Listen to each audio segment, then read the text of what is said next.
Hello friends, welcome to SMB Hunar. SMB રેસિપીઝમાં આજે આપણે અંજીરનો હલવો બનાવતા જોશું ઇન જસ્ટ 2 ઇઝી સ્ટેપ્સ.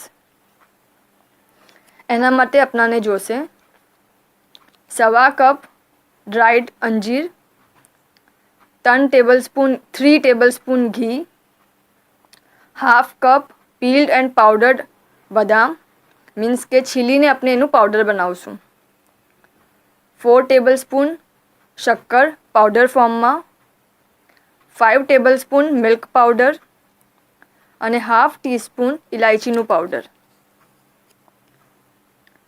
પહેલાં એક પેન લેશું, એમાં પાણી ભરશું અને એને ગરમ કરશું. ગરમ પાણીમાં અંજીર નાખશું અને બરાબર હલાવી લેશું. પૂરી તરહ આપણા જે અંજીર છે એ ભીંગાઈ જવા જોઈએ, પાણીમાં ડીપ થઈ જવા જોઈએ. પછી એ અંજીરને મીડિયમ ફ્લેમ પર 3 થી 5 મિનિટ્સ તક પકાવવા દેશું. 3 to 5 મિનિટ્સમાં પાકી જાય ને સોફ્ટ થઈ જાય તો ઠીક, નહીં તો આપણે થોડું વધારે પકાવશું તાકે આપણા અંજીર બરાબર પાકી જાય, સોફ્ટ થઈ જાય. પછી છાલનીથી અંજીરને બરાબર છાલની લેશું. પછી એ અંજીરને અપ્રોક્સ 1/4 કપ જેટલું પાણી સાથે ગ્રાઇન્ડ કરી લેશું.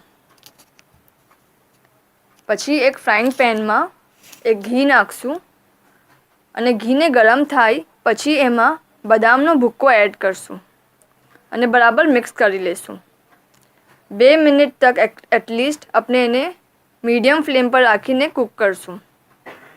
પછી એમાં અંજીરનું પેસ્ટ, શક્કર, મિલ્ક પાવડર અને 1/2 કપ જેટલું પાણી નાખીને બરાબર મિક્સ કરી લેશું. પછી મીડિયમ ફ્લેમ પર ગેસને રાખશું અને કન્ટિન્યુઅસલી હલાવતા રહેશું. ઓકે, અપ્રોક્સ 5 મિનિટ્સ તક મીડિયમ ફ્લેમ પર કૂક કરશું અને હિલાવતા રહેશું. હલવો થીક પેસ્ટ જેવો થઈ જશે. પછી એમાં ઇલાયચી પાવડર નાખશું અને બરાબર મિક્સ કરી લેશું. આપણો હલવો રેડી છે. પછી એના પર આપણે જે ડ્રાયફ્રૂટ્સ રાખ્યા છે એ છીડકી શકીએ છીએ, ચોપ્ડ કરેલા. ઓકે, અને આપણે સર્વ કરી શકીએ છીએ. શુક્રન.